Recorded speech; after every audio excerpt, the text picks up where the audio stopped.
The tar sands deposit is huge in Canada. It covers an area of boreal forest about the size of Florida.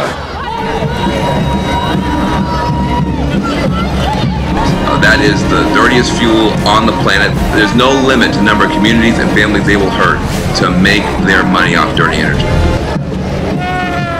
And NASA scientist James Hansen has told us that if we exploit this entire resource, that's game over for the climate. That's going to push us past the tipping point of catastrophic climate change.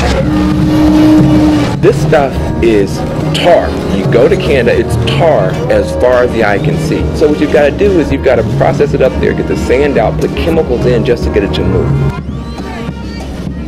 And then they have to use chemicals to make it liquid enough to be able to put it through the pipelines. It's much more toxic than any other kind of, sweet crude oil. So it's even worse. And it is about 4 barrels of water to every 1 barrel of oil. It's immensely toxic. Might ask the question, why don't they just pipe it out of Canada as opposed to pipe it through the U.S.? Nobody in Canada wants this stuff because they've seen spill after spill after spill.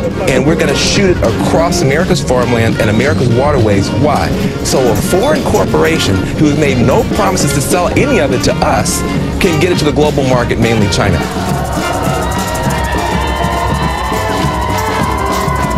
Remember when President Obama said, "Let us be the generation that ends the tyranny of oil"? ExxonMobil, BP, Shell, take your shit and go to hell! ExxonMobil, BP, Shell, take your shit and go to hell! Except I just checked, and right now, big oil is still pretty much running the show. It's all marketing. It's all big money. This oil is all going to China. It's not for Canada. It's not for the United States. It's not ours. It belongs to the oil companies. And Canada's government is behind making this happen. There's a lot of money to be made by strip mining and drilling the dirtiest oil on the planet. But why should the rest of us pay the price?